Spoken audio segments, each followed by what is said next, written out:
We welcome you to yet another session of Step N series. On behalf of Indian Society of Critical Care Medicine, we welcome you all to a very important session on nutrition in critical care. To discuss this topic and to provide insights on how to carry nutrition and how to provide nutrition in critically ill patients, we have with us Dr. Reshu Gupta. Madam is a senior consultant and head of the department at Health City Hospital, Guwahati, a very well-known figure and a personality in critical care medicine. I'm sure that over the next 40-45 minutes, the session is going to be very, very informative. I've heard to Madam a couple of times, and I'm sure it would be very informative to you as well. So be patient, keep listening to the webinar for a period of next 40 to 45 minutes.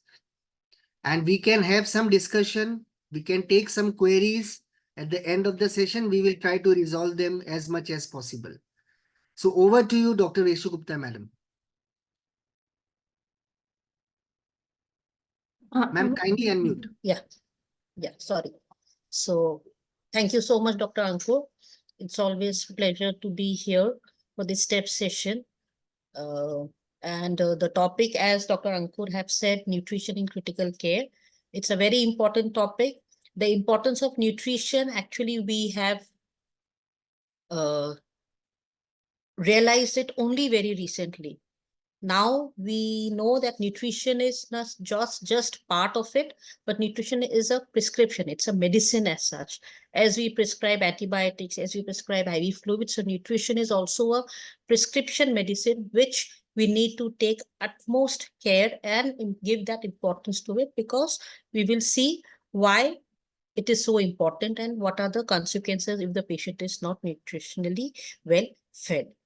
So this concept of nutrition goes back to around 100 years ago, where the first Irish physician, he started feeding all the patients with fever, showing that if we give proper feed, the patient becomes better. So this is the basic concept why we say. As for us also, when we get sick, when we have just fever, there are certain remedies which maybe our grandmoms, our ancestors, they have said, if the sick patient having this problem will take, that would improve. So the concept of nutrition is not so new. It goes back long time before.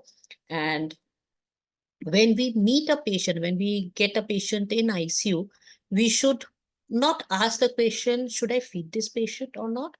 But rather we should start at, okay, now how am I going to feed this patient? So if we have this question, if we have this approach to a patient will never be left unfed. A patient will never be there without the food. And we then fail to understand why the patient we are not being able to wean the patient off the ventilator, or why the patient is not becoming good. So as I said, that we need to ask few questions when we approach a patient in critically ill, that which is the preferred route, how to feed to this patient. Does that patient need some special nutrients, or how much should we give? What is the volume? What will be the composition of the feed? Or first is when to start the feed, now or no, after some time. And also to understand why this is necessary, why it is necessary to feed the patient. And because of the lack of this consensus, we sometimes fail, and the patient remains there malnourished.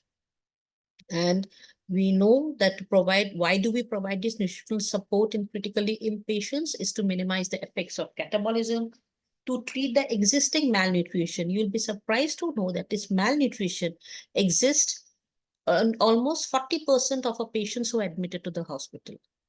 Okay, so already when the patient has come to our hospital, is already malnourished, and there, due to the critically ill disease, the patients loses more of body mass, loses more of nutritional and trace elements, and the patients ultimately fail to improve. So also we need to provide this nutritional support to minimize the loss of this lean body mass because of the critically ill disease. So we know that ICU patients are in acute stress, and as I said, that up to 40% of the patients have a pre-existing malnutrition when they're admitted to the ICUs. And requirements of different patients are different. You cannot have a blanket prescription of nutrition status or nutrition plan to all. A patient with CLD will have a different requirement. A patient with AKI have a different requirement. Again, a obese patient will have a different requirement than a thin patient. Also, there are some altered metabolic pathways due to the disease process. So this is again the repetition of it, that in ICU we see around 43% of patients are malnourished, and in hospitalized patients, not in ICU, in hospitalization as such, we see that 10% are set or have severe malnutrition when they are hospitalized. So malnutrition, what is so important about it? What are the consequences of malnutrition? It increases mortality as well as morbidity. Wound healing in a post-op patient, wound healing would be decreased. There will be prolonged wound healing. There may be infections and other complications. The length of stay, the length of the treatment would increase, thereby incurring an increase in the cost of the total treatment of the patient and decreasing the quality of life. So goals of nutrition in ICU is to attenuate this malnutrition, preserve the lean body mass, because that is the one thing we need to preserve, or else patient, whatever be the sickness, patient fails to improve, maintain the immune function, avert any metabolic complications, which include the electrolyte imbalance, anything, prevent oxidative cellular injury, attenuate the metabolic response to stress, and prevent any deficiency. So there are various guidelines which are available on our internet. We can see there are American guidelines, there are some European guidelines, the Society of Critical Care Medicine America, they have given guidelines. Canadian group have given the guidelines. Then in 2018, Dr. Yatin Mehta sir et al., they came up with the Indian guidelines, which became a landmark. The Indian guidelines are well set or have been given for our Indian scenario. So in my next, this 30 minutes, we would be discussing all the nutrition management on the basis of this Indian guidelines, which was published in Indian Journal of Critical Care Medicine in 2018. So there are certain evidence and grade of recommendations, which we all know. So I would be just mentioning it when we are going ahead. So first point, screening and assessment. As I've said, nutritional status of Indian malnourished patients can be assessed by subjective global assessment. So there are certain scores also, but subjective global assessment has still now hold good for nutrition screening. So this subjective global assessment can vary. It's not a one single form. It can vary in unit to unit as per their institutions. The initial monitoring of nutrition intervention must be done on the daily basis, and nutrition plan should be modified. Patients on admission, we do a SGA, the subjective global assessment, and we plan a nutrition prescription. We have a plan. Okay, this patient's, this is the status. Patient may be categorized in mild, moderate, and severe categories, and accordingly we give a plan. And this screening should be almost at a daily basis. It cannot be one plan holds good for throughout the stay in the ICU, because the disease progress now may change. The disease condition may change. So this is a very strong evidence with good recommendation. That's why it is said A1. And it is imperative that nutrition status is done by a well-qualified and trained nutritionist dedicated to the ICU. This is very, very important. A critical care team cannot be complete without a nutritionist who is trained in diet. It is desirable that they have said that the ratio between critically ill patients to a nutritionist is 1:25. So for every 25 patients, we need one nutritionist. If feasible and if indicated, then only CT or ultrasonography may be used to assess the lean body mass, but this holds a very low recommendation.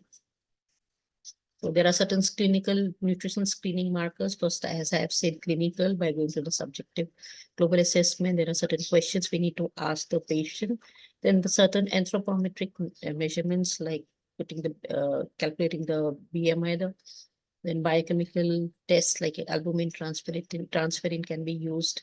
Then there are certain other tests like the CT and ultrasound, which I have mentioned, like for just assessing the lean body mass. So SGA, it was first introduced in 1989 by Desky, where we have certain questions which follows, and then we can label the patient in mild, moderate, or severe malnourition. Accordingly, then we plan. So there are certain scores which are present and which have been given by different societies, like the European Society, they gave the NRS score, the nutritional risk screening score, which has these 4 parameters: the BMI, the weight loss in the last 3 months, any decrease intake in the last 1 week, and the disease, the severity of the disease. So these are the 4 markers, and accordingly, you give the score, and then we plan the nutrition. Then there is another Nutrix score, which is very popular nowadays, where we need to have the following information. We need to know about the age, the Apache score, the SOFA score, the number of comorbidities, days from hospital to ICU admission. If the patient has been shifted directly to the ICU, or the patient was there in hospital and then shifted to ICU. So this again have certain scores, and IL-6 is also one parameter which is important for the Nutrix score. So according to this, as per the total points, you categorize.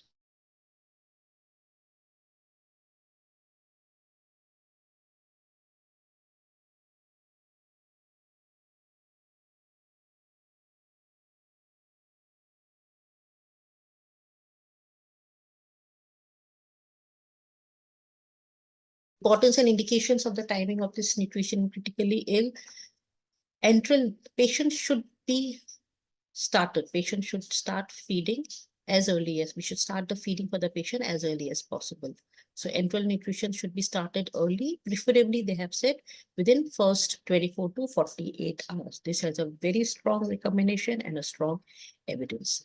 Tube feeding to be considered if even 50 to 60% of nutrition targets are not met adequately within 72 hours of oral nutrition support. So if we see patient is taking orally, but orally patient is not tolerating well, or cannot and is not being able to achieve at least 50 or 60% of the nutrition targets, then we should go for enteral tube feeding.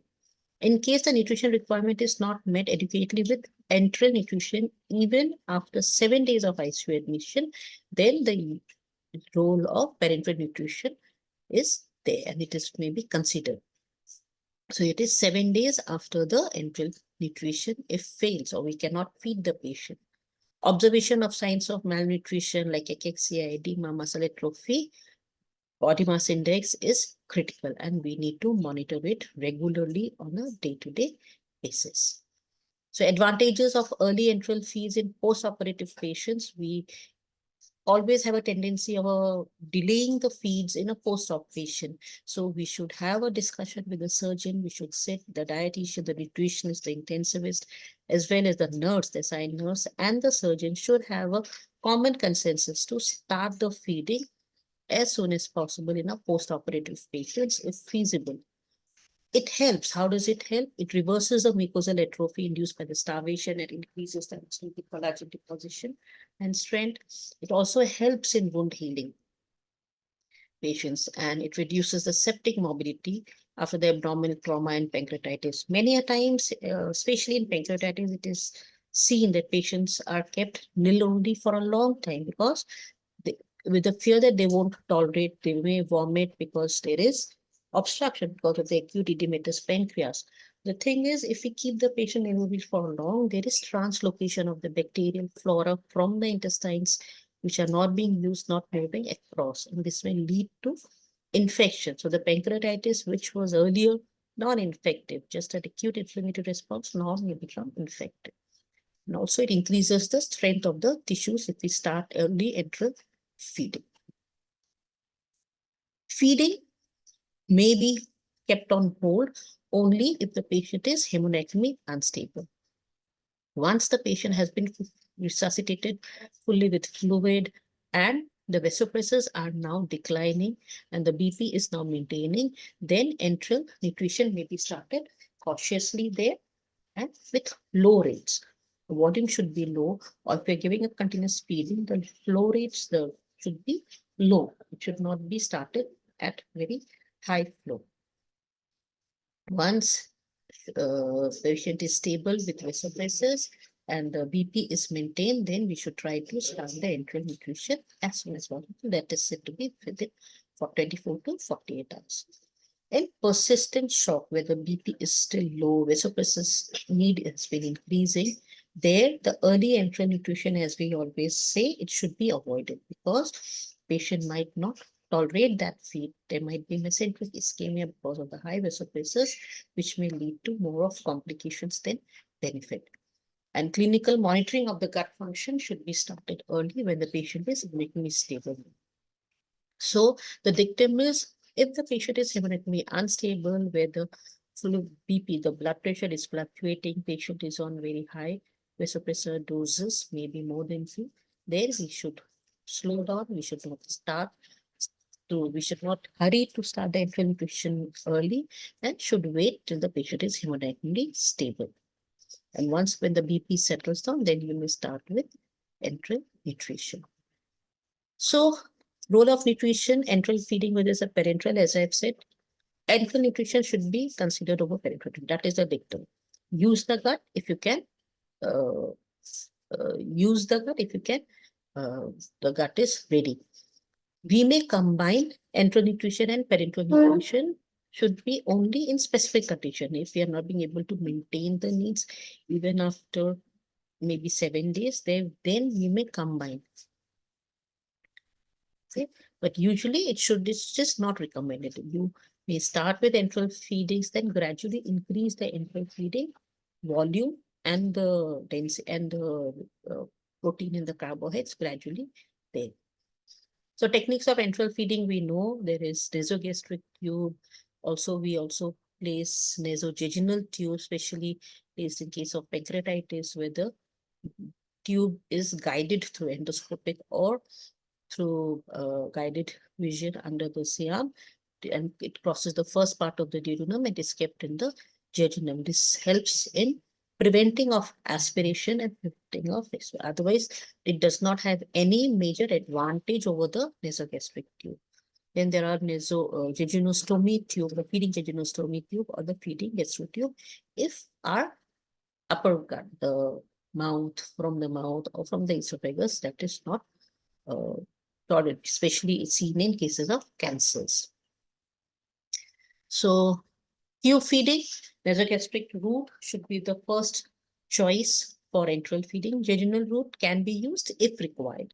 So it does not have any advantage in only specific conditions, especially in pancreatitis. It may be used because we bypass the first part of the duodenum where the pancreas, the head of the pancreas lie, so that the feeds are well tolerated. Then continuous feeding formula with pumps or gravity bags can be preferably done via fine bore tubes. So there are continuous formula. There's a continuous feeding is preferred and it can be done through fine bore also. You do not need wide bore Riles tube for continuous feeding. It can be maintained with fine bore also. So lesser or the smaller the size of the Riles tube, lesser will be the complications. Okay.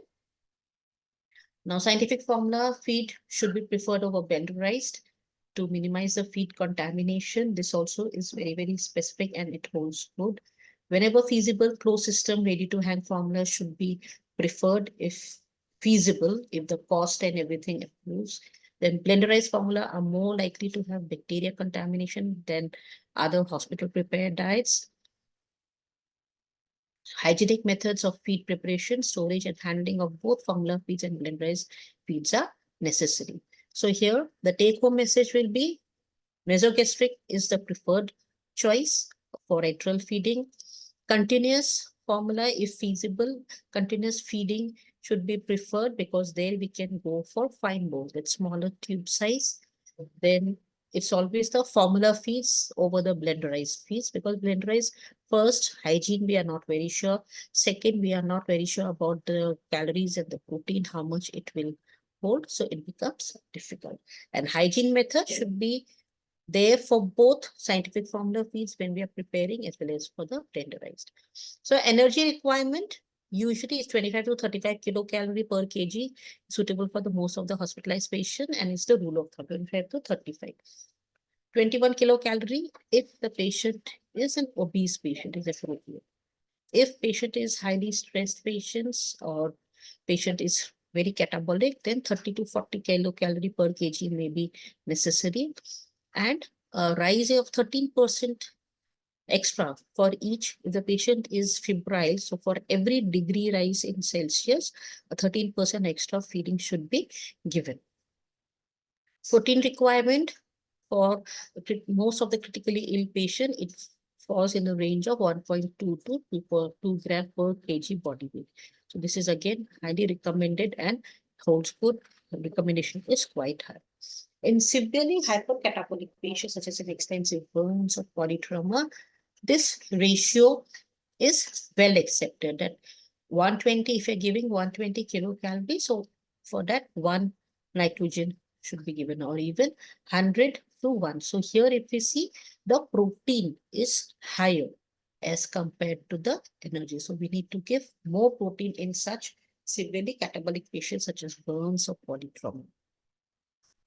This is the requirements with the numbers. You may not remember it, but you should know that this is the different electrolytes which need to be supplemented along with the other calories and protein.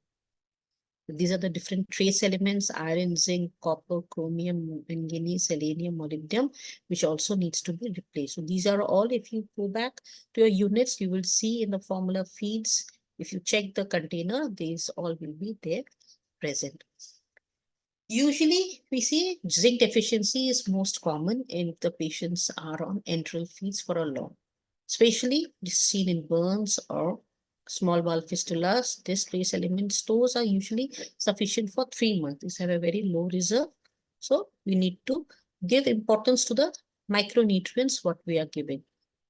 So patients on formula feeds may not require additional micronutrients like vitamins, trace elements, if they are on complete and balanced formula. So when you go back, you see those boxes of the site, those formula feeds, where they have taken or they have given all the micronutrients there in that formula feeds. This can be supplemented in patients who are on total parenteral nutrition or on blenderized foods. If for any reason the patient party disagree or do not give consent to start with the formula, scientific formula, and his patient is only canteen cooked food or home cooked food, then this micronutrients may be supplemented. Pre-existent micronutrient deficiency should be assessed and evaluated. So we should know, we should give importance to it. Then there are immune enhancing enteral nutrition feeds, like, for example, if you see there is glutamine, there's a arginine, which which are immune modulating nutrients, and they, especially in certain conditions like traumatic brain injury or in patients of, if peri-operative patients, but especially in onco patients, so these are recommended and this should be considered. Otherwise, in general, in ICU patients with very severe illness and not tolerating more than 700 ml enteral formula per day, this immune nutrition should not be used. So we should have a very caution, or we should be having a very proper evaluation of the patient, whether that patient needs any immune nutrients or not. So if the patient is not tolerating 700 ml of enteral formula also, their immune nutrients should not be used. We should try to increase the feeding gradually and then. So the dictum is immune modulating nutrients should not be used routinely. Especially glutamine is not recommended in critically ill patients with multiple organ failure. This was a dictum, or this was a theory which we were told by, sorry to say, all the pharmaceutical companies who are coming there with all this drugs and formulas. This helps in sepsis, this helps in multiple organ failure. Okay, no, there is no recommendation for the use of glutamine in multiple organ failure patients. Now, little bit about what is permissible underfeeding. So this is an intentional underfeeding and can be restricted to specific conditions. So these what are these conditions? For example, obese patients, they can be subjected to underfeeding. That's why if you remember the obese patient, the kilocalorie is less. Normal kilocalorie, if we say for an adult critically ill patient is 25 to 35, that should be the target. For obese patient, 21 is good enough. So this is permissible underfeeding condition. Now, how to select an appropriate enteral formula? There are in the market. There are a number of formulas which are available, and we should know how to select that. So, standard polymeric feed formula should be recommended in critically ill patients, that we know. Routine use of this specialty formula feed should be avoided. Patient have a known case of CKD now have come with sepsis or now have come with a pneumonia, they not necessarily will have to use a CKD feed. We have to see what the patient was eating at home.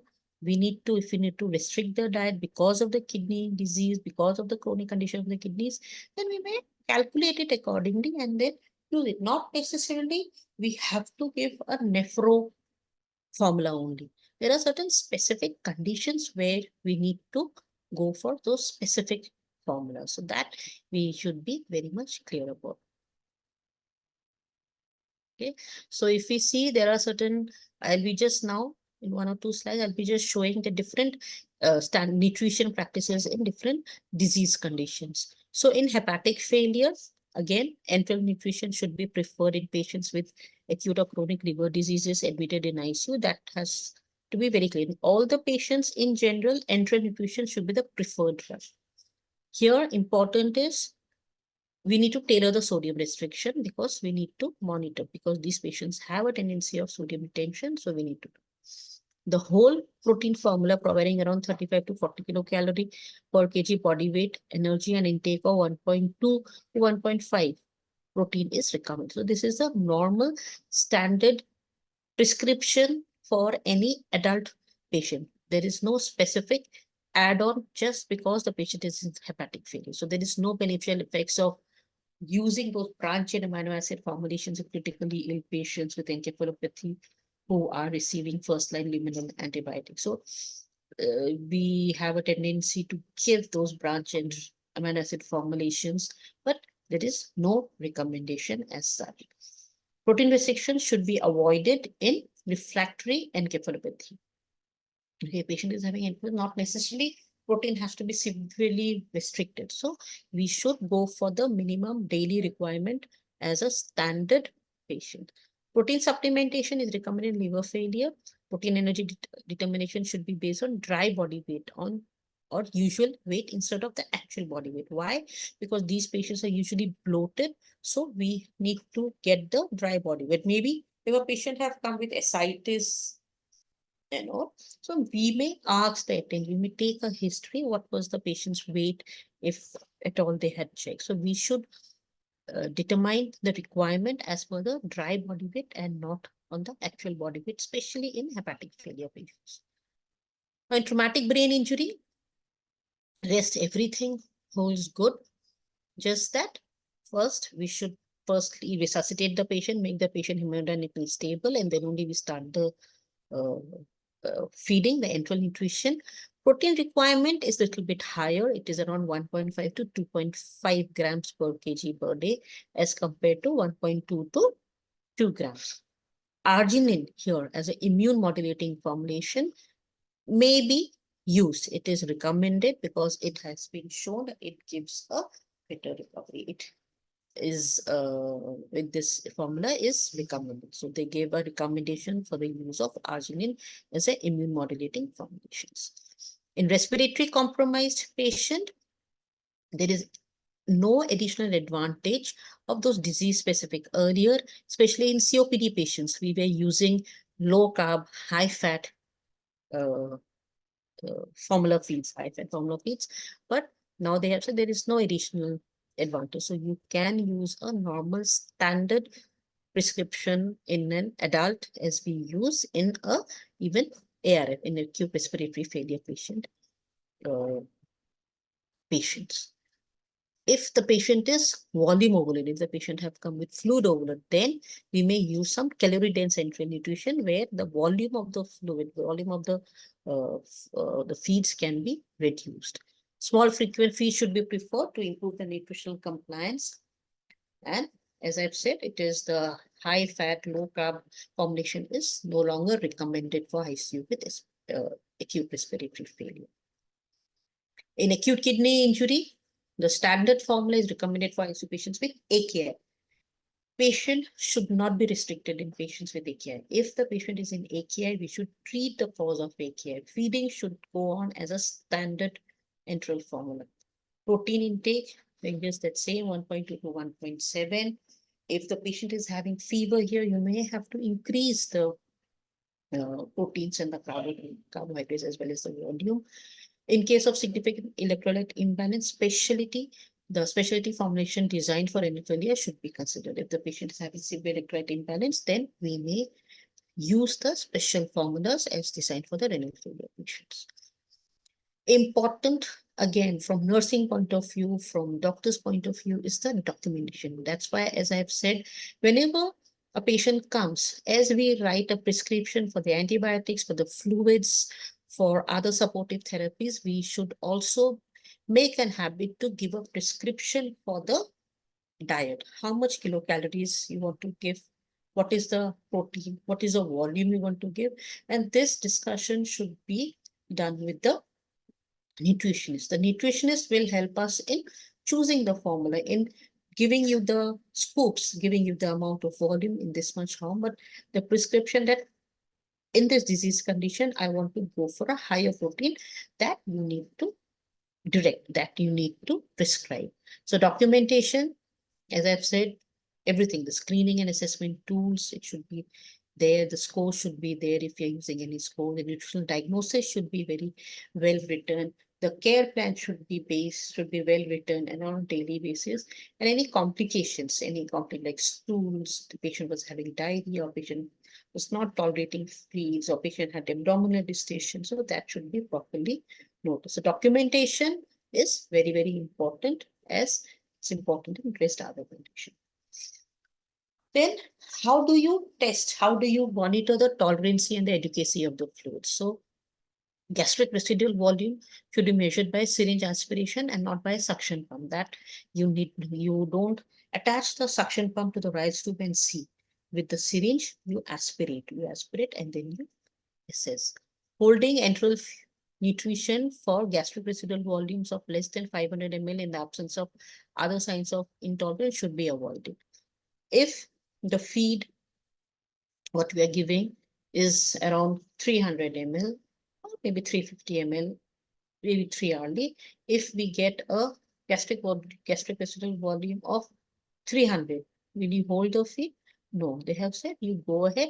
Prokinetics such as metoclopramide and erythromycin may be added, who are not tolerating the feeds well, and their risk of aspiration is there. So you may add prokinetics and continue with the feedings. In case you have, as I've said, high GRVs are there, then you may reduce the volumes. That is, but do not withhold the feeds. So the cutoff for the GRVs lies in the range of 300 to 500, and which can be considered in Indian ICU. So 300 to 500 ml should be the cutoff. So if the patient is having at around near about 300 ml fluid, we should see for the causes of this intolerance. We should see, and we should maybe add a prokinetic, and the next feed may be reduced. The volume can be reduced, and then when patient tolerates it well, maintains well, then we may start. Then there are certain situations where we see that patient develops diarrhea. So the first thing what we say, or because of the feed, patient is in diarrhea, so I should stop the feeding. So no, enteral nutrition should not be interrupted in the event of diarrhea. maybe we need more, the patient needs more, the patient requirement increases. So feeds can be continued while evaluating the etiology of diet. So we should see for the cause of diarrhea, and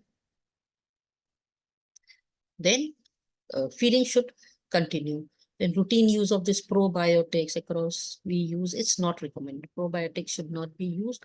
It should be used only in select few patients, especially in surgical patient populations where they may be used. Nowadays, certain formula feeds have come that is having high fiber content or very small peptide similar formula, which can be used in small divided doses. And this may benefit in the patients who are having persistent diarrhea. So in those patients, this high fiber formula or peptide, small peptide elemental formulas may be used. So to summarize, nutrition status. Okay, so we are well on time. To summarize, nutrition status of Indian malnourished patients can be assessed by subjective global assessment, as I've said. It is imperative that nutritional assessment is done by well-qualified and trained nutritionists dedicated to the ICU. And the ratio should be 1 nutritionist to every 25 critically ill patients. Observations for the signs of malnutrition is critical and it should be done. We should start the enteral nutrition as early as possible, which will be within the first 24 to 48 hours of admission. In case nutrition requirement is not met adequately with enteral nutrition, even after 7 days of ICU admission, then we may consider for the use of parenteral nutrition. In shock, in persistent shock, enteral nutrition should be avoided till the patient is hemodynamically stable. So this is a very good algorithm, a chart which is given in this article, which which is the algorithm for the ICU nutrition protocol. So on admission, you check first whether the patient is hemodynamically stable or hemodynamically unstable. If patient is hemodynamically unstable, then we wait till the patient is stabilized. If the patient is hemodynamically stable now, or the patient on admission was hemodynamically stable, you do a screening and assessment by subjective global assessment or other scores if you want to. Then calculate the nutrition requirement. Next question we should ask now, can we feed the patient with enteral nutrition? If yes, go ahead where the patient can tolerate orally, or patient if not tolerating orally, then we may have to initiate the tube feeding. So tube placement should be given and start the feedings as soon as possible, that is within 24 to 48 hours of admission. If the patient is not, the patient cannot be fed enterally, and if the patient is malnourished, severe malnourished, or we anticipate that the patients may not be able to feed enterally for the next 5 to 7 days, then we should initiate their parenteral nutrition. Okay, only there. Now, when we initiate the tube feedings, when enteral nutrition, we start early. Initially, we start with small profit feeds, maybe 10 to 20 ml per hour, small feeds, and check for tolerance. If the patient is tolerating the feeds well, then we step up the calories and volume gradually to achieve the desired intakes. If the patient is not tolerating, just look for the causes. In the side, there are certain causes which they have mentioned, the reasons for patient not tolerating. And then we may add prokinetics and we improve patient to put the patient on some prokinetics. Then check for the other reasons of intolerance. Measures to improve the tolerance should be taken. We may have to switch to the semi-elemental formulas as I had mentioned. So this is a very good flow chart which they have given in this guidelines, which I think is important for all of you to go through. And in the side, in this box, the reasons they have mentioned, like the reasons for intolerance, what is the energy requirement, which this chart of this presentation would sum up my whole presentation and would sum up on the Indian practice guidelines on ICU nutrition. So this finishes up the lecture. So now, Dr. Ankur, shall we take up the questions, or first you will take up doubts and then we take up the question answer session? First of all, I should congratulate Dr. Reshu Gupta, madam, for such a lucid and uh, in a simple way, she has described the entire, nitty-gritties of how to maintain nutrition in critically ill patients. It's actually a very difficult topic, but the way she has presented, things have been sorted very nicely. So I hope the attendees must have gained something. And to assess that, again, what Madam has mentioned again and again is that whenever you do anything, you need to monitor and you need to assess. Now comes the time for assessment as to how much you have actually heard the webinar and how much have you paid attention. So the next 10 questions will be very easy. We'll be displaying the questions along with 4 options on the screen. You have to answer the correct answer in the chat box. Right? Yes, I think. So one So of ma'am, us, can you? let's, yeah. Yeah. So at least So you one look by over the one we chat can take. box. Yeah. So you go You through can take the, up the first question, then I can take up the second answer. okay, fine. Take it. So are you all ready? Excuse me, sir. Sir, please inform attendees to if they have any question, type in the chat box. Okay. Yeah. So the delegates, if you have any query, please type your query in the chat box. We will take up that query. But do not go confused. Be open. We are here for sorting out the queries. Meanwhile, do answer the question, write the correct answer in the chat box. Even if you don't know the correct answer, at least give an attempt. True. Okay, ma'am, we can proceed. Okay.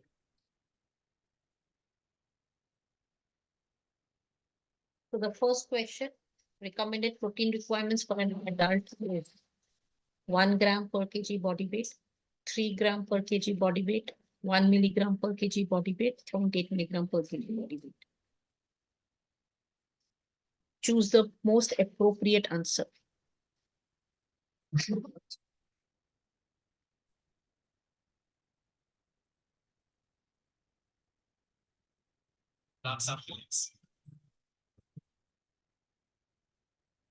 So two of the delegates have answered 1 gram per kg body weight and another 2 has answered 3 gram per kg body weight.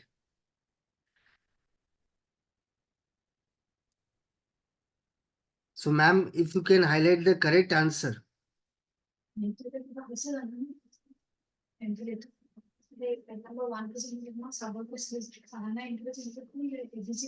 Just a second.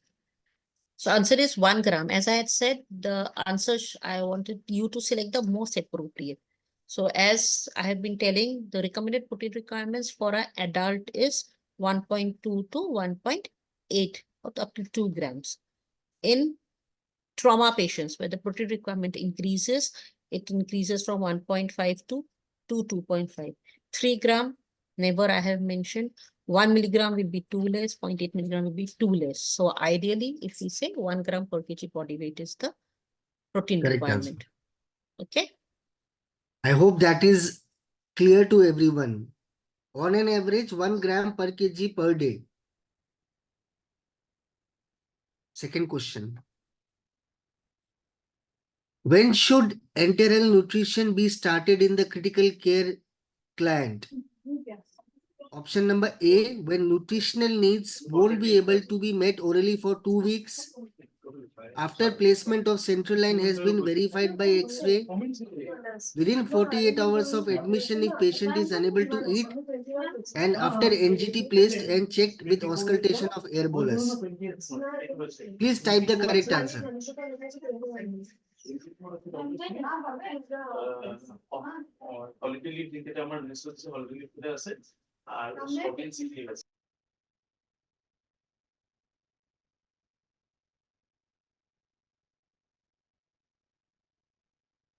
Yeah, that's almost a unanimous correct answer by everyone. Everyone has typed C. That is what madam had highlighted in the presentation. If a patient is unable to maintain the nutritional requirement within 48 hours, at least 50% of that nutritional 48 hours, you should start enteral feed. Am I right answer, ma'am? 2C is the correct answer. Yeah, C is the correct answer. Well done, everyone. Next.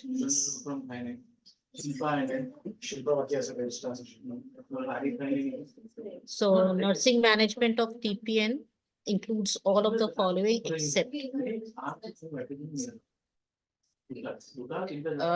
I think okay.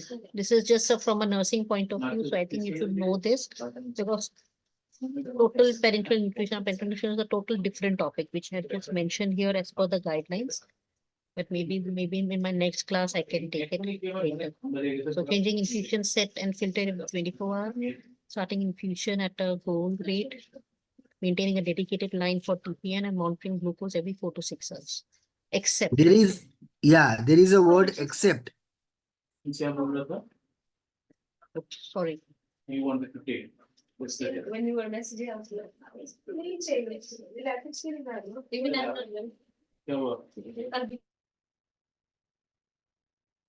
So what is the answer as such, Dr. Ankur? The correct answer is starting infusion at a goal rate. What have they given? Check this. Initially, the majority of them have typed D. D as the answer, monitoring glucose every 4 to 6 No. hours. Especially in TPN, we need to monitor the glucose regularly, more regularly, as in normal patients who are in enteral feeds or even a non-diabetic patients, we monitor glucose maybe once daily or twice daily, or maybe once in every shift. Here, if patient is on TPN, we need to monitor the glucose more frequently. So that is to be maintained. Dedicated line is to be maintained. We cannot use that line. If you're giving a total parenteral, we cannot use the line for any other drugs and infusion.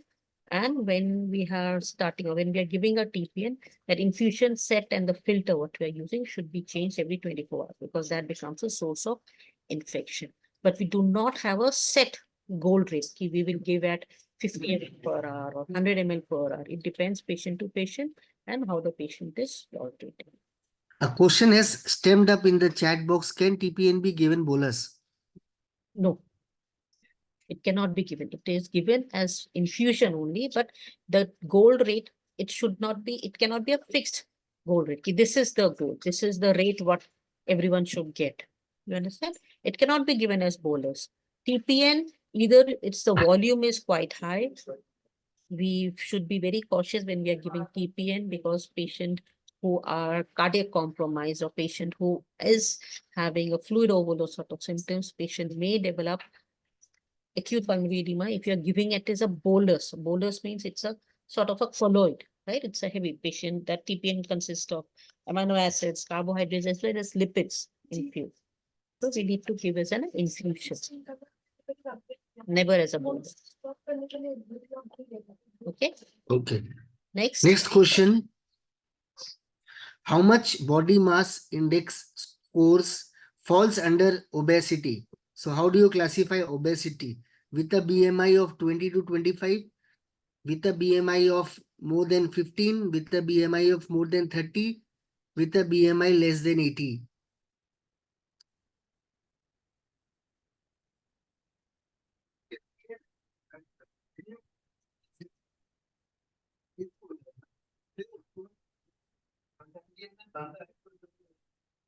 Yeah, again, my questions are easy, madam. The options are very correctly answered by everyone as unanimous. So answer C, more than 30. So 30 are defined as obese. Well done, everyone. Next question. The administration of set used for infusion of TPN is, again I repeat only.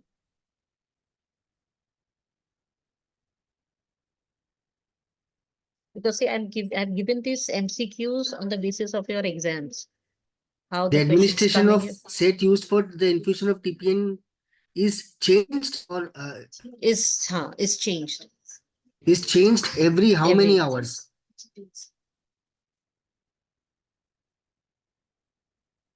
Please type your answers. How frequently you should change the set used in TPN?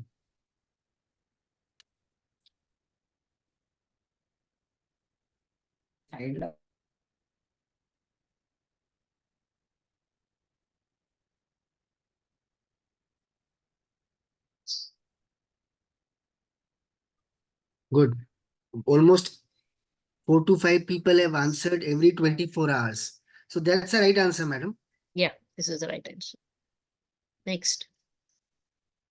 Which is not an appropriate technique for administering enteral formulas. Enteral formulas. Option number 1, continuous feeding pump through a large vein, intermittent gravity drip, and large bore syringes. Bolus.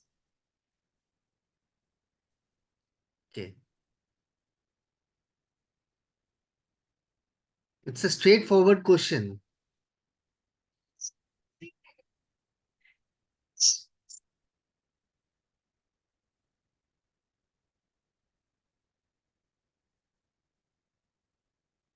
Okay. So the correct answer is B. It's quite obvious. How can a enteral feed be given through a vein? So There are it's an certain ready-to-made hands, ready-to-made bottles. Okay, many times we get this question or we get this query from a science staff earlier when we were there. It was just newly launched. कि ma'am ये कैसे देना है? IV में देना है. So it has to be very clear. Even if they come as a saline bottle, is a closed system. As we said, you do it and you put it on the right strip, never through the vein. Through the vein only we give a parenteral nutrition. So parenteral is through vein, enteral is through the gut, through the mouth. gut. So last question, I think. Goals of nutritional support include all except to prevent micro and macronutrient deficiency, to provide doses of nutrients compatible with existing metabolism, to avoid complications related to the technique of dietary delivery, and to provide nutrition over and beyond the need for patients' medical condition. Except.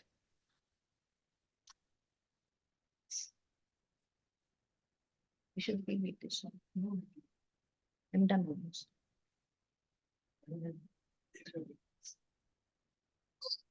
They have answered? Yeah, everyone has answered D. Good. Fantastic session, madam. They have listened to your webinar. D. Yes, madam had already mentioned that some degree of underfeeding may still be acceptable within the first 7 days, but not overfeeding. Any overfeeding beyond the medical needs of the patient is undesirable to any critically ill patients.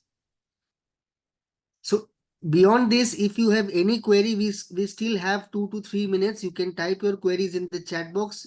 We can respond to that. Else, we would close the session.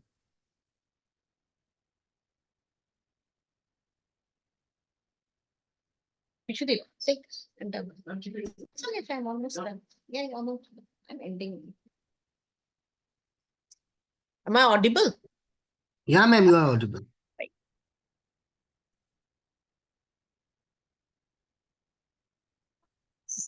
So if any doubts, please let me know. I can clear. Or Dr. Ankur is also there. He can also clear. He is also a very well-read, very learned intensivist, anesthesist intensivist doing pain. This one also, pain clinic also. So he would be a very good resource person to all of you. The professor in AIMS Guwahati. Ma'am, can you tell just 2 to 3 important lines on refeeding syndrome? Yeah, that I think I did not deliberately involve because again, that would increase my time. I just saw. So refeeding syndrome is like patients who are severely malnourished. When we start the feeding and we try to target the full feed, so that patients may land up into refeeding syndrome. So here there are certain electrolyte imbalances which are usually seen. I had slides, but I just have hidden it. There are certain imbalances which are seen. There are electrolyte imbalance. Patient may develop an imbalance in phosphates. Patient may develop imbalance in even potassium, in calcium, and other uric acid as well. Which that's why it's always said that we should start small feeds. A goal should be low. We should not try to attain the full goal. Like as I've said, goal of carbohydrate is 25 to 35 kilocalories. So we cannot attain it from the first day. We should gradually start from maybe 1500 or 1800 kilocalories and then gradually increase it and achieve the targets within 4 to 5 days That's why the daily assessment by a dietitian as well as an intensivist is very important. And we should also see for any electrolyte imbalances throughout in this course. Absolutely, absolutely, madam. Very well answered. I hope that that is correct. That is okay to Miss Archana. I think Deepa, you may please note it down. Refeeding syndrome, I think it's very important also. And we, from intensivist point of view, from the nursing point of view, we should have a class. But in this class, it was very difficult for me to include it. Okay. I inform to the nursing secretary. Yes, please do that. And parenteral nutrition also is one part of, again, a different chapter. So that may also be included. Ma'am, there is one more question. When we say daily assessment, what do we mean by daily assessment? What do we need to monitor? Daily first, when the patient was admitted in ICU, we do a subjective global assessment.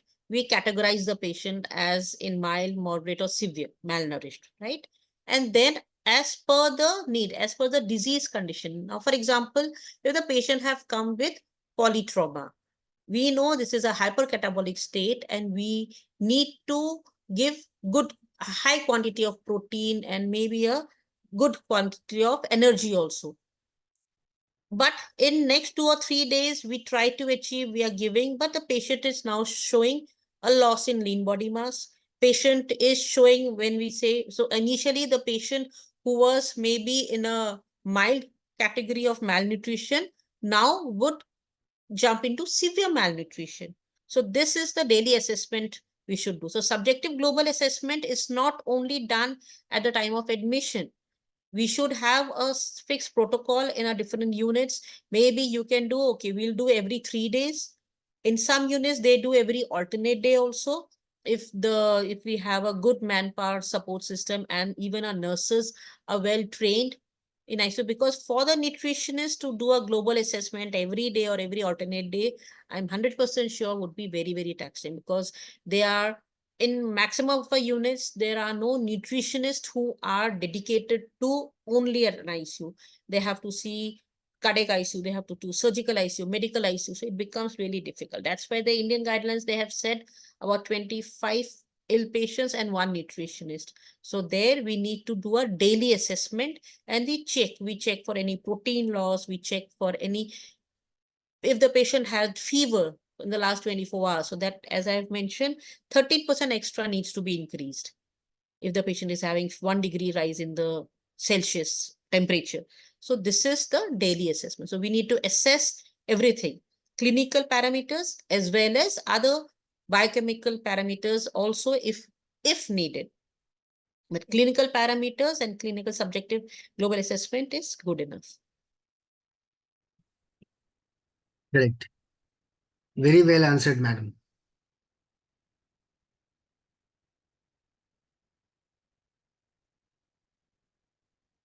I think there are no more queries and we are on time. Yeah, bang on. So, yeah. So I thank all the delegates, attendees, listening from all the sources, whether it be Facebook, YouTube, directly on Zoom, for logging into our session and taking part in the session. At the same time, I would also thank and feel myself as privileged to hear to Dr. Reshu Gupta madam for her wonderful session. It was very informative. And finally, I would also thank ISCCM for giving us the opportunity to be a part of this Step N series. Thank you, everyone. May I now request the coordinator to close the session.